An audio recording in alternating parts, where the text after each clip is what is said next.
അധികാരത്തിലേറി ഒരു മാസം പിന്നിടുമ്പോഴേക്ക് തന്നെ വി.ഡി. സതീശൻ സർക്കാർ സംഘപരിവാറിൻ്റെ വിനീത ദാസന്മാരുടെ സർക്കാരാണ് എന്നും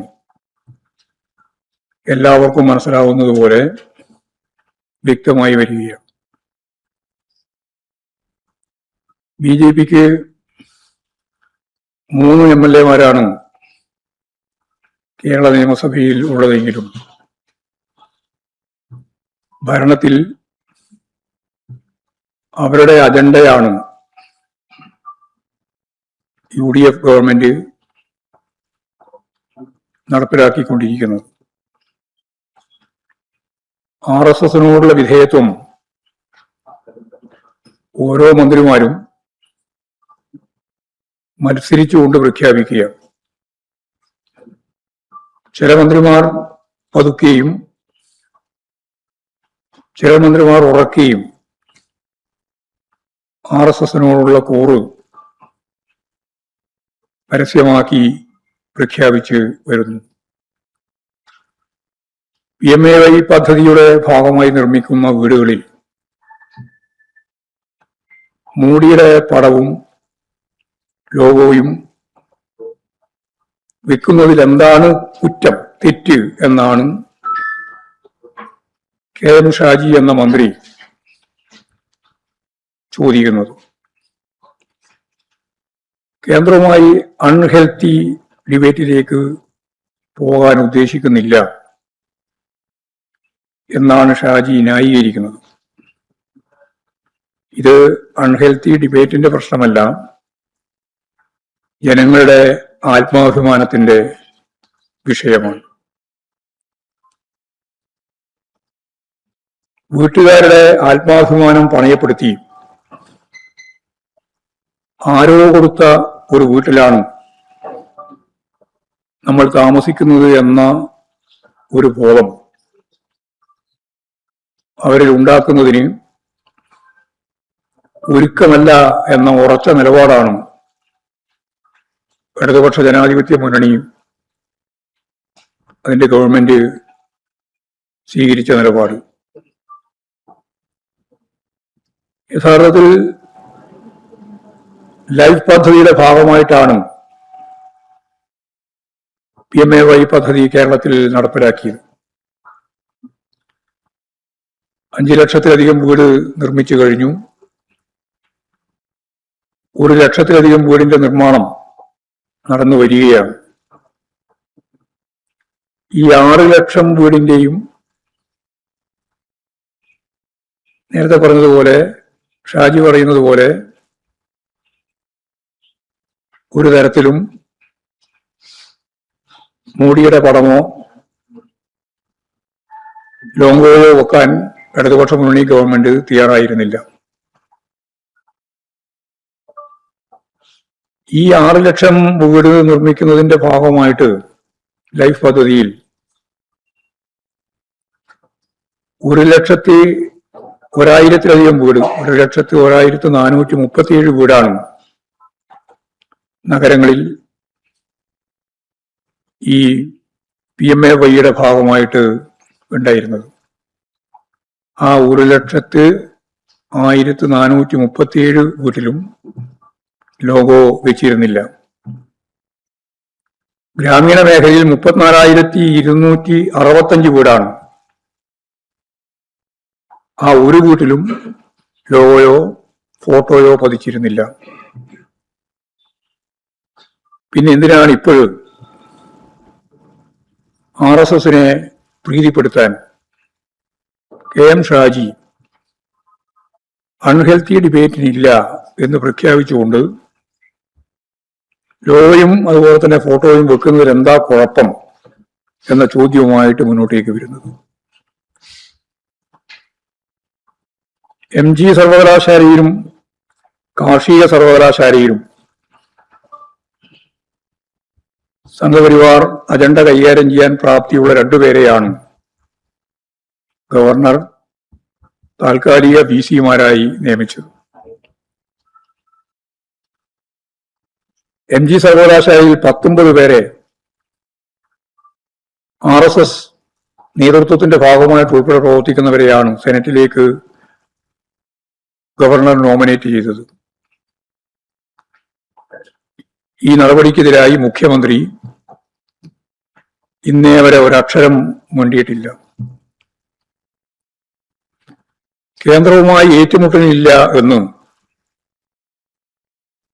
ഉന്നത വിദ്യാഭ്യാസ വകുപ്പ് കൈകാര്യം ചെയ്യുന്ന മന്ത്രി ശ്രീ റോജി എം ജോൺ പ്രഖ്യാപിച്ചു കഴിഞ്ഞു.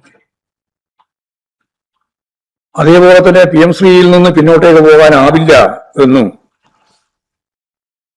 മുസ്ലിം ലീഗിന്റെ നേതാവ് കൂടിയായ വിദ്യാഭ്യാസ വകുപ്പ് കൈകാര്യം ചെയ്യുന്ന മന്ത്രി M ഷംസുദ്ദീനും ആവർത്തിച്ച് പറഞ്ഞു കഴിഞ്ഞു. അറബിക്കടലിൽ ഒഴുക്കുമെന്നും ഞങ്ങൾ അധികാരത്തിൽ വന്നാൽ നടപ്പിലാക്കില്ല എന്നും എല്ലാം പറഞ്ഞ പഴയ പ്രതിപക്ഷത്തിരുന്ന സന്ദർഭത്തിലുള്ളതെല്ലാം മാറ്റി പൂർണ്ണമായിട്ടും കേന്ദ്രത്തിന് കീഴടങ്ങുന്ന ഒരു നിലപാടാണ് അവർ സ്വീകരിച്ചത്. നിരവധി മേഖലയിൽ നടത്തിയിട്ടുള്ള നിയമനങ്ങൾ സംബന്ധിച്ച് അത് KPCC പ്രസിഡന്റിന്റെ പേഴ്സണൽ സ്റ്റാഫിന്റെ നിയമനം മുതൽ ദേവസ്വം കൈകാര്യം ചെയ്യാൻ നിശ്ചയിച്ച പ്രമുഖരായ ഗവൺമെന്റ് പ്ലീഡർ വരെ അവർക്ക് പിൻവലിക്കേണ്ടി വന്നു ഒരു മാസത്തിനിടയിൽ. ഇപ്പോൾ സംസ്ഥാന തെരഞ്ഞെടുപ്പ് കമ്മീഷണറായി N ശേഷാദ്രിയെ നിയമിച്ചുകൊണ്ടുള്ള ഉത്തരവ്, ആ തീരുമാനം മന്ത്രിമാർ പോലും അറിഞ്ഞിട്ടില്ലെന്നും ശേഷാദ്രിനാഥൻ എന്ന് പറയുന്ന ആൾ സംഘപരിവാർ അനുകൂലിയാണെന്നും ഞങ്ങളാരും ഉന്നയിച്ച ഒരു കാര്യമല്ല, KPCC ജനറൽ സെക്രട്ടറി തന്നെ പരസ്യമായി രംഗത്ത് വന്ന് ആക്ഷേപം ഉന്നയിച്ചു കഴിഞ്ഞിരിക്കുകയാണ്. യഥാർത്ഥത്തിൽ വരാൻ പോകുന്ന കാലത്ത് നിയമസഭാ ലോകസഭാ മണ്ഡലങ്ങളുടെ നിർണായകമായ പുനർവിഭജനം നടക്കാനിരിക്കുന്ന ഘട്ടത്തിലാണ് ഈ സംഘപരിവാർ അനുകൂലിയെ ഏറ്റവും ശ്രദ്ധേയമായ ഒരു സ്ഥാനത്ത് തീരുമാനിക്കപ്പെട്ടത് എന്നാണ് കോൺഗ്രസ് ജനറൽ സെക്രട്ടറി തന്നെ, കേരളത്തിലെ ജനറൽ സെക്രട്ടറി തന്നെ പറയുന്നത്. ധവളപത്രത്തിലും ബഡ്ജറ്റിലും പ്രതിഫലിക്കുന്ന ഏറ്റവും പ്രധാനപ്പെട്ട കാര്യം നമ്മൾ ചർച്ച ചെയ്തതാണ്. സ്വകാര്യവൽക്കരണവും നമ്മുടെ സമ്പത്ത്, നമ്മുടെ ആകാശം, നമ്മുടെ ഭൂമി, നമ്മുടെ ജലം എല്ലാം കുത്തകകൾക്ക് നൽകുന്നതിന് വേണ്ടിയുള്ള തീരുമാനം എടുത്തു കഴിഞ്ഞിരിക്കുകയാണ്. പൊതുമേഖലാ സ്ഥാപനങ്ങളും പൊതുമേഖലാ സ്ഥാപനങ്ങളുടെ സ്വത്തും വിൽക്കാൻ വേണ്ടിയുള്ള ബോധപൂർവമായ അജണ്ട VD സതീശൻ കൈകാര്യം ചെയ്തുകൊണ്ടിരിക്കുകയാണ്. BJPയുടെ പഠന ശിബിരം KPCCയുടെ ഏറ്റവും പ്രധാനപ്പെട്ട സ്ഥാപനത്തിൽ നടത്തുന്ന അവസ്ഥ വരെ എത്തിയിരിക്കുന്നു. ഇനി കോൺഗ്രസ് നേതൃത്വം എപ്പോഴാണ് KPCC ആസ്ഥാനം RSSന് വിട്ടു നൽകുന്നത് എന്ന കാര്യം മാത്രമേ അന്വേഷിക്കേണ്ടതുള്ളൂ.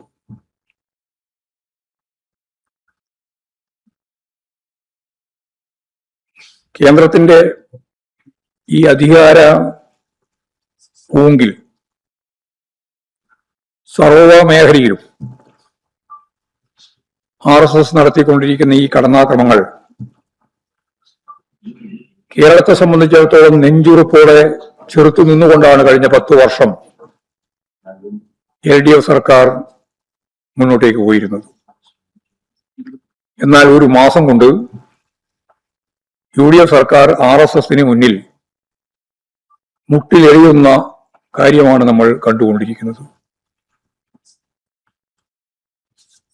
ഇതേപോലെ വളരെ പ്രധാനപ്പെട്ട മറ്റൊരു കാര്യം, കേരളത്തിൽ പഴയ UDF 10 കൊല്ലം മുമ്പുള്ള കാലത്തെ ഇരുട്ട് തിരിച്ചു വരികയാണ്. ഫുട്ബോൾ മത്സരം നടന്നുകൊണ്ടിരിക്കുന്ന ഈ സന്ദർഭത്തിൽ ആവശ്യത്തിന് വൈദ്യുതി ലഭിക്കാത്ത സാഹചര്യം, അതിന് ഉറപ്പുണ്ടാക്കാൻ കഴിയാത്ത സാഹചര്യം അതാണ് നമ്മളിപ്പോഴും വീണ്ടും പവർ കട്ടിലേക്കും ലോഡ് ഷെഡിലേക്കും തിരിച്ചു പോകുന്നതിന്റെ കാഴ്ച കാണാൻ കഴിയുന്നത്. ആസൂത്രണത്തിലെ ഈ പിഴവ് പരിഹരിക്കാൻ കഴിയാത്ത സാഹചര്യമാണ് കേരളത്തെ ഇരുട്ടിലേക്ക് ആഴ്ത്തുന്നതിനിടയാക്കിയത് എന്ന് നമുക്ക് അറിയാം. കേരളത്തിൽ മറ്റൊരു സംസ്ഥാനത്തിലും ഇല്ലാത്ത രീതിയിൽ ഏതാണ്ട് 31.39 ലക്ഷം സ്ത്രീകൾക്ക് 35 വയസ്സ് മുതൽ 60 വയസ്സ് വരെയുള്ളവർക്ക് 1000 രൂപ സ്ത്രീ സുരക്ഷയുടെ ഭാഗമായിട്ട് പെൻഷൻ പദ്ധതി ഗവൺമെന്റ് അംഗീകരിച്ച് നടപ്പിലാക്കിയതാണ്. ഇപ്പോഴ് 16.5 ലക്ഷത്തോളം വീട്ടമ്മമാർക്ക് ഈ ആനുകൂല്യം ലഭിച്ചു കഴിഞ്ഞിട്ടുണ്ട്. ബാക്കിയുള്ളവർ ഈ ആനുകൂല്യത്തിന് വേണ്ടി കാത്തിരിക്കുന്നവരാണ്.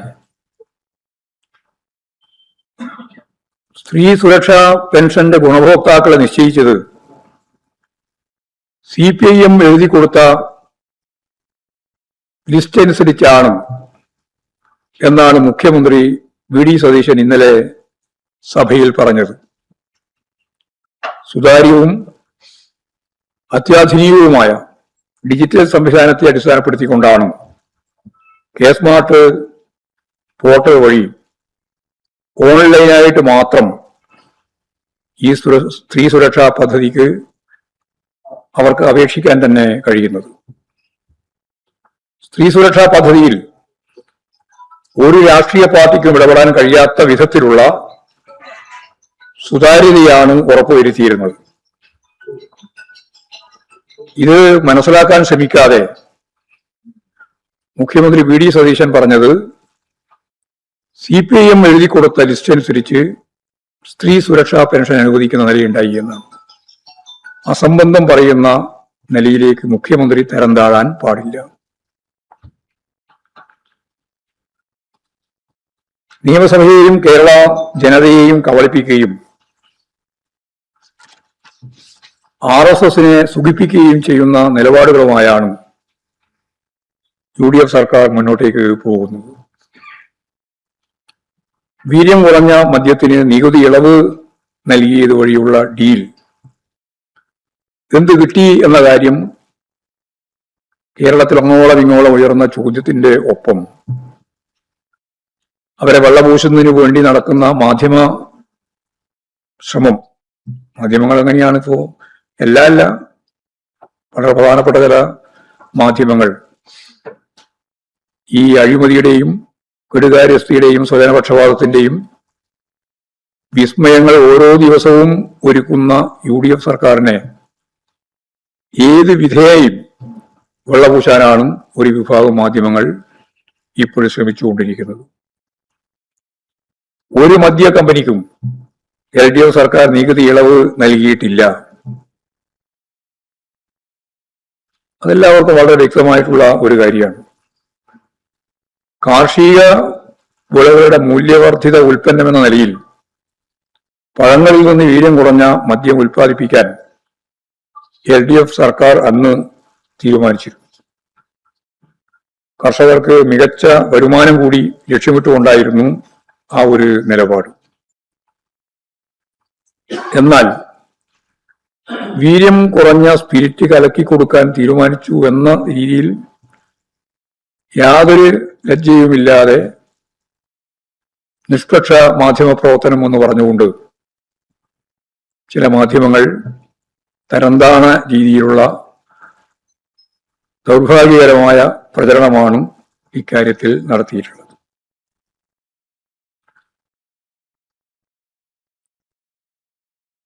ഒരു ഭാഗത്ത് മതത്തെ രാഷ്ട്രീയ നേട്ടങ്ങൾക്കും അധികാരത്തിനും വിദ്വേഷ പ്രചരണങ്ങൾക്കുമായി ദുരുപയോഗം ചെയ്യുന്ന സംഘപരിവാറിന്റെ കപടമുഖം അഴിഞ്ഞു വീഴുന്നത് അയോധ്യയിൽ നമ്മൾ കാണുകയാണ്. ഇവിടെ RSSകാര് കേരളത്തിൽ നമ്മുടെ ഗവൺമെന്റിന്റെ ഭാഗമായിട്ട് നിൽക്കുന്ന ദേവസ്വം ബോർഡിന്റെ ഭാഗമായിട്ടുള്ള ക്ഷേത്രങ്ങളെല്ലാം ഞങ്ങൾ വിശ്വാസികൾക്ക് വിട്ടുതരണം എന്ന് നിരന്തരമായി പറഞ്ഞുകൊണ്ടിരിക്കുമ്പോഴാണ് നമ്മൾ ഈ വാർത്ത കേൾക്കുന്നത്.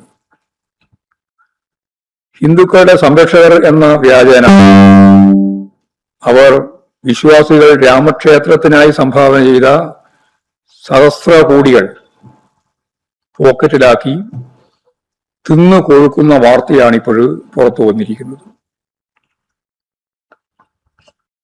മോഡി ഭക്തരായ മാധ്യമങ്ങൾ സംഭവം പരമാവധി മറച്ചുപിടിക്കാൻ ശ്രമിക്കുന്നുണ്ടെങ്കിലും സംഘപരിവാർ വിഭാഗത്തിൽ തന്നെ ക്ഷേത്രക്കൊള്ളയിൽ അതിശക്തിയായിട്ട് വിമർശനം നടത്തുന്ന വലിയ രീതിയിലുള്ള എതിർപ്പ് പ്രകടിപ്പിക്കുന്ന വിഭാഗം അതിൻ്റെ അകത്ത് തന്നെ കാര്യങ്ങൾ പുറത്ത് കൊണ്ടുവരുന്നതിന് വേണ്ടി അഴിമതി വലിയ സ്വർണ ഗതകളും ഏതാണ്ട് ശിലാന്യാസം മുതൽ ഇങ്ങോട്ട് രാമക്ഷേത്ര നിർമ്മിതി വരെയുള്ള ഘട്ടത്തിൽ RSSന്റെ തന്നെ ഏറ്റവും പ്രമുഖനായ ഒരു വ്യക്തി പറഞ്ഞത് ഏതാണ്ട് 20,000 കോടി ഉറുപ്പികയുടെ കൊള്ള ഇതുമായി ബന്ധപ്പെട്ട് നടന്നു എന്നാണ്. വേറെ പുറത്തു നിന്നുള്ള ആരെങ്കിലുമല്ല, ഇതിന്റെ അകത്ത് തന്നെയുള്ള ആളുകൾ അവരുടെ അനുഭവത്തിന്റെ വെളിച്ചത്തിൽ വിശദീകരിച്ചതാണ്. 20,000-ഓളം കോടി ഉറുപ്പിക സ്വർണവും വെള്ളിയും മറ്റു വിവിധ സാധനങ്ങളുമായിട്ട് പണവും. അവിടെ കിട്ടുന്ന പണമൊന്നും കൃത്യമായിട്ട് റെസീറ്റ് ചെയ്ത് സൂക്ഷിക്കാനോ ഈ സംവിധാനത്തിന്റെ ഭാഗമാക്കി മാറ്റാനോ സാധിച്ചിട്ടില്ല. യഥാർത്ഥത്തിൽ അവിടെ രജിസ്റ്റർ ചെയ്യപ്പെട്ട സാധനങ്ങളുടെയും പണത്തിന്റെയും കണക്ക് മാത്രമല്ല, അതിലെത്രയോ കൂടുതൽ രജിസ്റ്റർ ചെയ്യപ്പെട്ടില്ല എന്നാണ് അവർ തന്നെ പറയുന്നത്. ഇങ്ങനെ വലിയ ഒരു കൊള്ളയാണ് വിശ്വാസത്തിന്റെ പേരിൽ ഈ കപട വിശ്വാസികൾ RSSന്റെ സംഘപരിവാറിന്റെ ഏറ്റവും പ്രധാനപ്പെട്ട പ്രമുഖരായ സാർവദേശീയ ദേശീയ നേതാക്കൾ ഉൾപ്പെടെ കൈപ്പിടിയിൽ ഒതുക്കിയിട്ടുള്ളത് എന്ന കാര്യം ഇപ്പോഴും പുറത്തു വന്നിരിക്കുകയാണ്. ക്ഷേത്രക്കൊള്ളയിലെ ഏറ്റവും വലിയ കൊള്ള അയോധ്യയിലാണ് നടന്നത് എന്ന് അവർ തന്നെ പറയുന്ന നിലയിലേക്ക് കാര്യങ്ങൾ എത്തിയിരിക്കുന്നു. ഇതാണ് പൊതുവായിട്ട് പറയാറ്.